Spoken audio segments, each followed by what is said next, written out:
మందికి ఉంటుంది. But ideas ని ఎవరైతే ఇంప్లిమెంటేషన్ చేస్తారో వాళ్ళే సక్సెస్ అవుతారు. సో నా దగ్గర ఐడియాస్ ఉంది, బట్ నేను ఎప్పుడు కూడా ఇంప్లిమెంటేషన్ చేయలేదు. మహేష్ ఐడియాతో పాటు ఇంప్లిమెంటేషన్ పార్ట్ ని కూడా తీసుకొచ్చాను. సో నాకు అనిపించింది, నేను ఏదైతే అనుకుంటున్నానో అది మహేష్ తో నేను ముందుకెళ్తే డెఫినెట్లీ నేను అనుకుంటూ కూడా చేయగలను అని చెప్పేసి.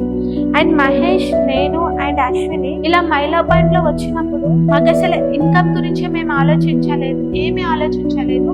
జస్ట్ మేము ఏదో ఒక కొత్తగా తీసుకురావాలి ఈ జ్యుడిషియల్ లో, మేము ఏం చేయగలము అని చెప్పేసి నార్మల్ గా స్టార్ట్ చేసాం. బట్ మేము ఏదైతే నార్మల్ గా స్టార్ట్ చేసామో అది బయట మార్కెట్ లోకి వెళ్తున్నప్పుడు ఇది ఒక వండర్స్ ని క్రియేట్ చేసింది.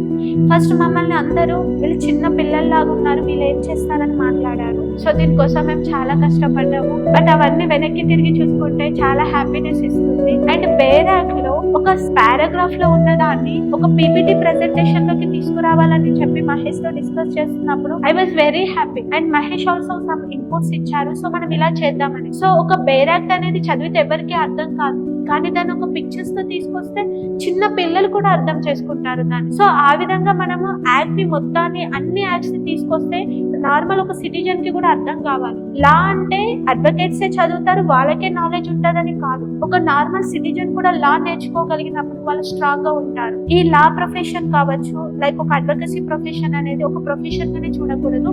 Every person should know the law. ఎందుకంటే వాళ్ళకి వాళ్ళు కాన్ఫిడెంట్ గా ఉండాలి అనుకున్నా, లేదు వాళ్ళకి వాళ్ళ లైఫ్ లో వచ్చే ప్రాబ్లమ్స్ ని ఫేస్ చేయాలంటే వాళ్ళకి లా తెలిసింది అనుకోండి, ఖచ్చితంగా అది ఈజీ అవుతుంది. ఇఫ్ యూ అబ్జర్వ్, మీరు ఎప్పుడైనా ఏదైనా పోలీస్ స్టేషన్స్ కి వెళ్ళినప్పుడు మీరు ఏదైనా కానివ్వండి, ఏదైనా లా పరంగా క్వశ్చన్స్ అడిగితే వాళ్ళు సైలెంట్ అయిపోతారు. ట్రాఫిక్ పోలీస్ వచ్చేసి మీకు స్టాప్ చేశారనుకోండి వెహికల్, ఏ బేసిస్ లో మీరు వెహికల్ స్టాప్ చేశారు, కీస్ అనేవి తీసుకుంటుంటే వెహికల్ కీస్ తీసుకునే రైట్స్ వాళ్ళకి ఉందా లేదా, ఇలాంటి క్వశ్చన్స్ చేస్తే మిమ్మల్ని ఏ వెహికల్ సీజ్ చేయాలి. సో ఇలాంటి మినిమం నాలెడ్జ్ లేకపోవడం వల్లే మీ పైన అనేది ఎవరైనా సరే రాంగ్ ఫోర్స్ అనేది చేస్తారు. సో దీనికి లా అనేది అవసరం. సో లా అంటే ఒక అడ్వకేట్స్ కి మాత్రమే తెలియాల్సిన అవసరం లేదు, ఒక నార్మల్ సిటిజన్ కూడా తెలుసుకోవాలి. సో ఈ ప్రాసెస్ లోనే మా వంతుగా ప్రతి ఒక్కరికి లా అర్థం కావడానికి అని చెప్పేసి షార్ట్స్ రూపంలో లేకపోతే నార్మల్ వీడియోస్ లో మేమైతే ఈ వీడియోస్ అనేది ఇవ్వడం జరుగుతుంది. And coming to the Maila point లో ఉన్న మెయిన్ ఎయిమ్ అండ్ ఏంటి అంటే, ఫస్ట్ ఒక జ్యుడిషియల్ ని మేము తీసుకున్నాం. ఫస్ట్ మనకి జ్యుడిషియల్ లో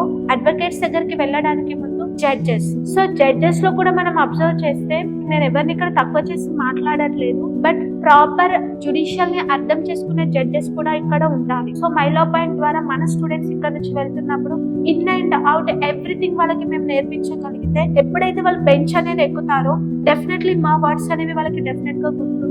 సో ఫస్ట్ జడ్జెస్ గా రావాలి. జడ్జెస్ తర్వాత నెక్స్ట్ అడ్వకసీ ప్రొఫెషన్ అనేది మేము నెక్స్ట్ ఫోకస్ చేసే ఏరియా. వన్స్ మా స్టూడెంట్స్ జడ్జెస్ గా వెళ్ళిన తర్వాత అడ్వకసీలో ఎప్పుడైతే జూనియర్స్ ని స్లేవ్స్ లాగా చూసారో, ఆ స్లేవ్స్ అనేది అక్కడ ఉండకూడదు. బట్ పాస్ట్ 1 to 2 years నుంచి చూస్తే మంచి స్కూల్ బ్యాక్గ్రౌండ్ నుంచి MBBS ఇలా చేసిన వాళ్ళు కూడా లా ని చేయడానికి వస్తున్నారు. సో ఇలాంటి వాళ్ళు ప్రాక్టీస్ కి రావాలి అని అంటే ఇక్కడ ప్రాపర్ గా ఒక సిస్టమ్ అనేది మనం క్రియేట్ చేయగలగాలి. సో అది కూడా మేము మైలా పాయింట్ నుంచి నెక్స్ట్ వ్యూ గా తీసుకురావడానికి ట్రై చేస్తున్నాం.